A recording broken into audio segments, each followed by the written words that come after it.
Estos nuevos entes, tribunales laborales e instancia conciliatoria, son ahora donde se inserta la impartición y administración de justicia laboral.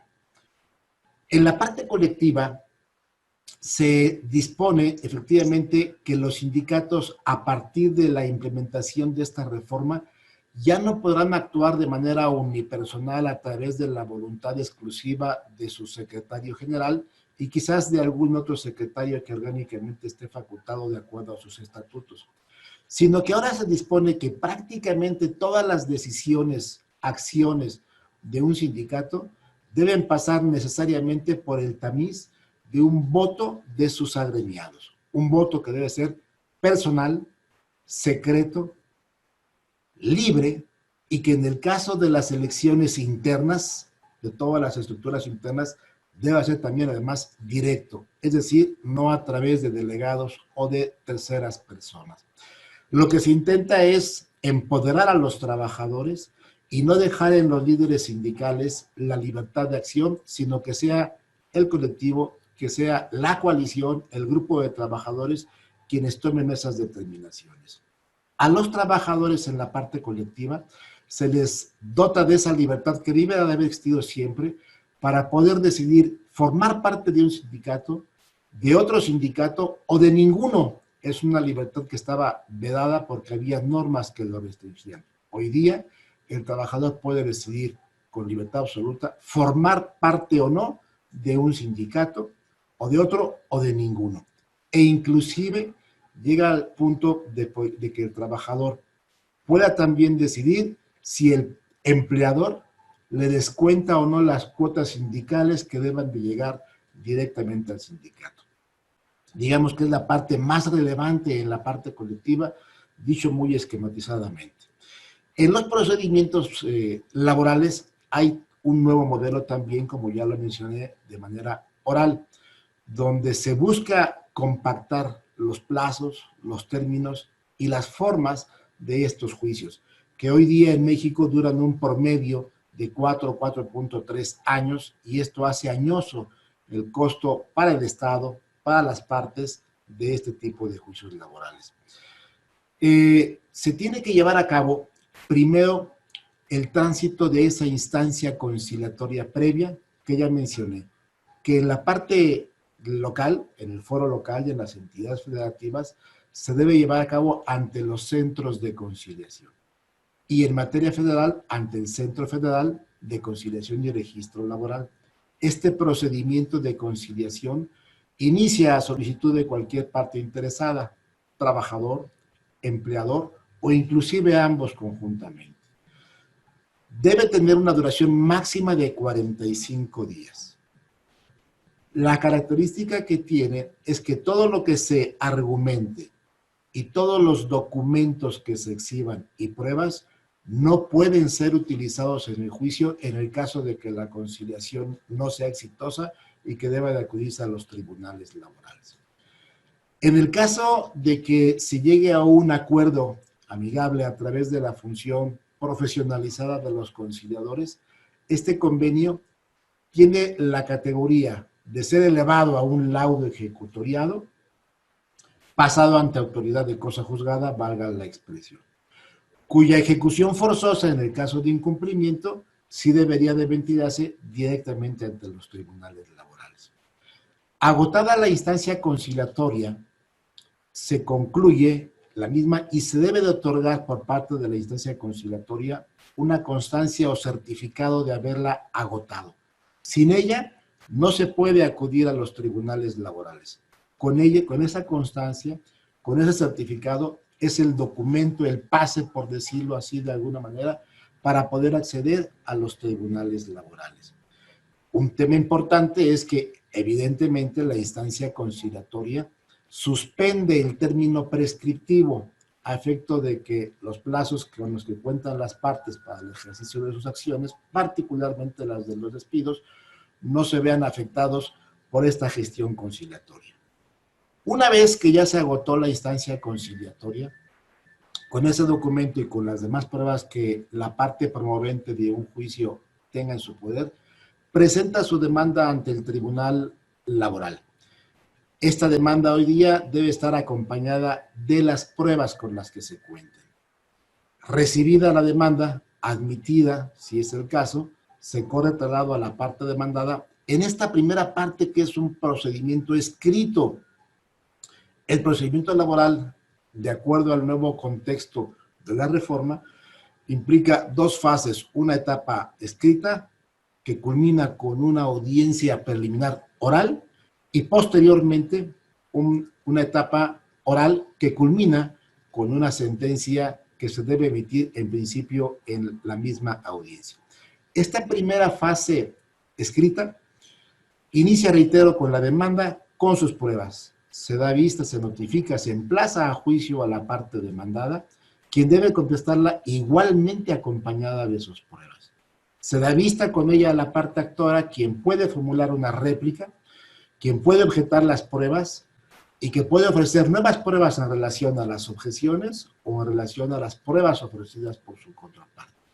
Hecho ello, se vuelve a dar vista a la parte demandada para el mismo efecto, que formule una contrarréplica si es de su interés, que objete las pruebas de la parte actora si así lo estima prudente, y que pueda en su caso ofrecer nuevas pruebas, bien sea relacionadas con las objeciones de la parte actora o con las que ésta haya ofrecido relacionadas con las objeciones formuladas a las de la parte demandada.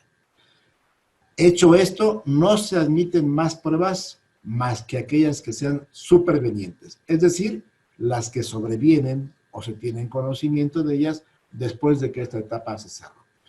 Como en la contestación de demandas se deben oponer excepciones y defensas, algunas de las cuales excepciones pueden ser dilatorias, en una audiencia preliminar de corte oral, el juez debe buscar depurar el procedimiento, fijar la litis, determinar cuáles pruebas admite y, hecho ello, resolver las excepciones que sean dilatorias, que no atiendan al fondo del asunto. Depurado el procedimiento en estos términos, se fija fecha para la celebración de una audiencia de desahogo de pruebas dentro de la audiencia de juicio, que así se denomina esta segunda parte, en la cual ya nada será escrito. Todo será oral, no será válido que se presenten documentos escritos para contener ahí las manifestaciones de las partes, únicamente se desahogarán las pruebas que así lo hayan ameritado, será videograbado o hecho constar en medios que informáticamente sean susceptibles de conservarse y de poderse otorgar posteriormente constancias de los mismos. Y al término de ello, formulados los alegatos finales de las partes, el juez debe emitir justicia en ese mismo momento. Solamente en el caso de que el cúmulo de circunstancias, la cantidad de acciones o pruebas exija que él lleve a cabo un estudio más abundante, entonces será factible que se postergue la emisión de su sentencia por unos días a fin de que ésta sea pues concreta, correcta, precisa y que cumpla con los requisitos que la ley establece. La sentencia no es motivo de impugnación dentro de las juntas de conciliación y arbitraje, es motivo de aclaración. El procedimiento laboral, para que sea fluido, se ha diseñado sin recursos procesales, exceptuando uno de ellos, que únicamente tiende no tanto a remediar las violaciones procesales, sino a buscar que el procedimiento siga de una manera correcta y normal, de acuerdo a lo que ha establecido la ley. El medio eficaz para impugnar una sentencia lo es el juicio de amparo en nuestro país. ¿Qué ocurre en consecuencia en la cuarta parte de lo que les quiero platicar?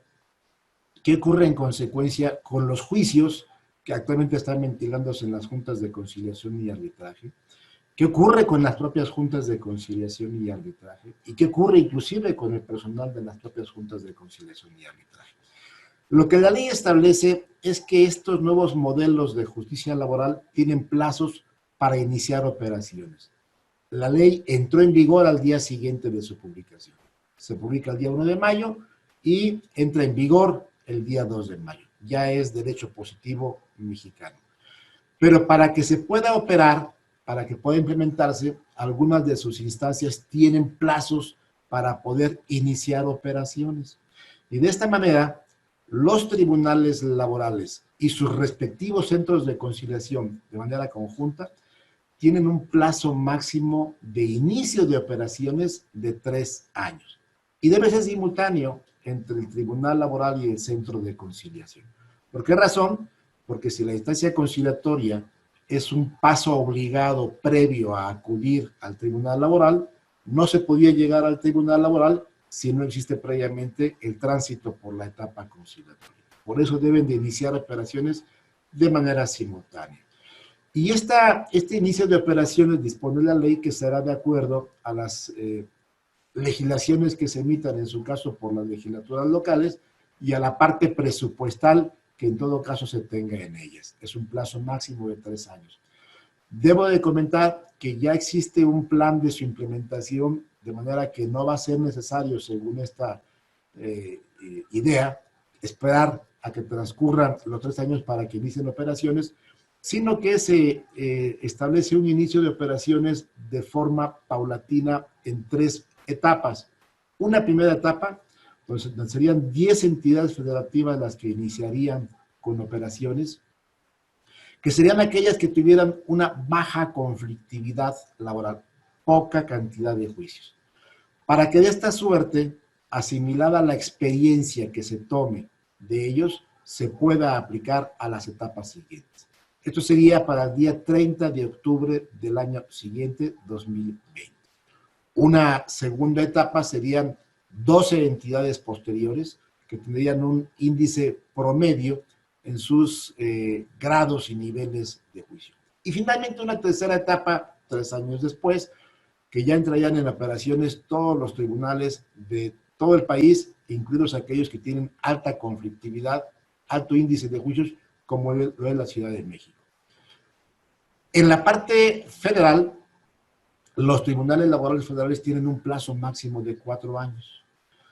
Sin embargo, se ha buscado que esta implementación de la justicia laboral federal a través de los tribunales federales inicie simultáneamente con el inicio de operaciones de los tribunales laborales en cada entidad de la República, para evitar que vayan a coexistir simultáneamente regímenes jurídicos diferentes, uno en materia local, otro en materia federal, otro en lo que serían el sistema jurídico laboral de juicios que está saliente, etcétera.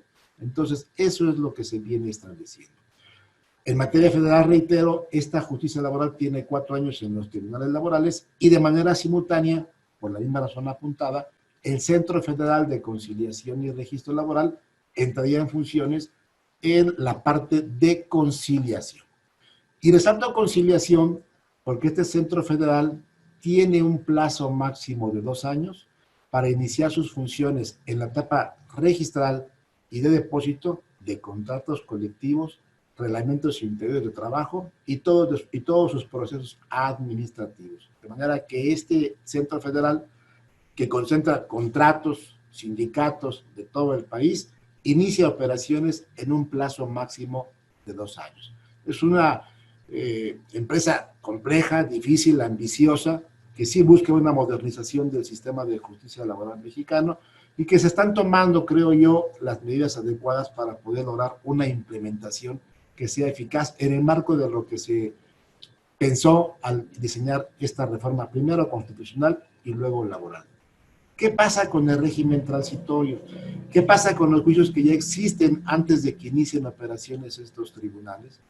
Ya sea aquellos juicios que iniciaron antes de la entrada en vigor de la ley, o bien aquellos juicios que iniciaron después de la entrada en vigor de la ley, pero antes del inicio de operaciones de los tribunales laborales, y qué va a pasar con ellos después de que inicien operaciones estas nuevas entidades de justicia laboral. Bueno, buscando simplificar, les puedo compartir que la idea es que a partir del inicio de operaciones de los tribunales laborales y de sus instancias conciliatorias, todos los juicios iniciados a partir de entonces serán ventilados por estas nuevas instancias y de acuerdo al procedimiento nuevo establecido en la ley.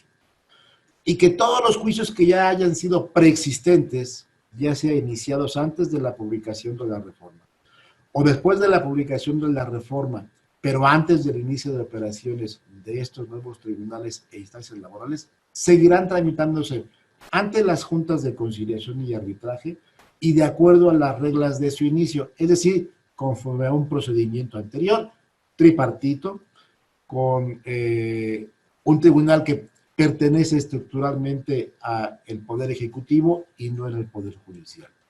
Así es como va a ser la división a partir del inicio de operaciones, tribunales y todo lo demás en las juntas de conciliación y arbitraje. ¿Cuánto tiempo? Hasta que terminen todos sus juicios laborales, estas juntas de conciliación y arbitraje, hasta que concluyan el último de sus procedimientos, dejarán de tener vida y existencia. Se busca que sea en un plazo máximo de 4 años, se antoja un reto complicado porque la Junta Federal en México tiene 450,000 juicios promedio y en el país existen otros 500,000 juicios promedio a nivel local que suman 1,000,000 de pesos, 1,000,000 de juicios, perdón, y que en esa consecuencia se antoja complicado que en 4 años se pueda concluir, sobre todo porque todavía faltan, aparte de los procedimientos ante las juntas, los procedimientos de impugnación ante los tribunales de amparo y los cumplimientos que se deben a los mismos. Especialmente de este número de 450,000 juicios promedio en materia federal, pues el 60% son entidades públicas, el 60% de estos procedimientos son entidades públicas, donde el proceso de conclusión de los conflictos laborales no es sencillo porque tiene que pasar normalmente por todo un proceso administrativo de aprobación, de dictámenes de procedencia, de convenios o de cumplimientos de laudos que los hacen muy, muy tortuosos. Pero es un reto y es un objetivo que se busca resolver con este nuevo modelo de justicia laboral. Dicho de una manera muy amplia, este es el esquema que comprende el nuevo marco. ¿Qué podemos decir adicionalmente? En la parte individual de los derechos de los trabajadores, hay aspectos que, como toda norma, no a todo el mundo nos han dejado satisfechos. Todos quisiéramos una ley que a todos nos dejara holgadamente contentos, y aquí hay pues algunas cuestiones que no nos satisfacen del todo. Bueno, pues la circunstancia, en primer lugar, de que sea el actor trabajador quien deba de acompañar las pruebas a su demanda, estimamos muchos que puede generar un desequilibrio que lo deje en desventaja procesal al tener que exponer las pruebas de lo que sería el fundamento de su acción y que el demandado, el empleador, tenga ya conocimiento de todo lo que el trabajador cuenta para poder elegir a modo una mejor defensa. Ese es uno de los aspectos pues más cuestionados. Pero no es el único. En México existe el aviso de rescisión o separación, que consiste en que cuando un empleador separa a un trabajador de su empleo, por alguna de las causas que establece la Ley Federal del Trabajo, solamente pueden ser esas, tiene que entregarle un aviso escrito que contenga la fecha y las causas de su separación. La ley, antes de la reforma de mayo 1 del 2019, establecía que si no se entrega ese aviso, el despido se tiene por injustificado. Hoy lo que la ley establece es que si el aviso no se entrega al trabajador o por medio de la Junta, se crea una presunción que admite prueba en contrario. Y la prueba en contrario no es para acreditar que se le dio el aviso, sino para acreditar que la separación fue justificada. Es decir, el patrón, si no entregó el aviso, tiene que probar que la separación del trabajador obedeció a una de las causas que de manera limitada establece la Ley Federal del Trabajo. Sanción peregrina, porque de cualquier manera, entregue o no entregue el aviso, con él o sin él, el patrón que despida a un trabajador por alegando una causa justificada, pues obviamente está obligado a demostrar que esa causa fue la que incurrió el trabajador y que por ese motivo lo separó de su empleo. Un aspecto adicional es que en México se estilaba que para una defensa patronal, cuando no había mejores alternativas, negaba el despido que se dolía el trabajador y le ofrecía reincorporarse a su empleo en los mismos términos y condiciones en los que le venía haciendo hasta el momento en que dijo que fue despedido. Este ofrecimiento del trabajo hecho con los requisitos de ser en los mismos términos y condiciones y con todo lo que vino a configurar la jurisprudencia que deberían de reunir estas características, tenía un efecto fundamental en los procedimientos, que se invertía la cara de la prueba y de esa suerte ya no le tocaba al empleador demostrar las razones de la separación del trabajador, abandono de empleo, renuncia, recesión, lo que fuera, sino que era el trabajador al que le tocaba acreditar su despido. Y como la propia jurisprudencia reconoce que el trabajador es difícil que pueda tener elementos que acrediten su despido, porque son eventos que generalmente se llevan a cabo en la privacidad de una oficina, no son en público, no hay testigos. Entonces era complicado para el trabajador poder acreditar la justificación de su despido. Es más, el despido mismo, corrijo en realidad. Y esto que daba lugar a que el trabajador aceptaba la oferta de empleo, se reinstalaba y volvía a demandar en un segundo intento de poder tener éxito en sus pretensiones. Y se generaba un ciclo perverso.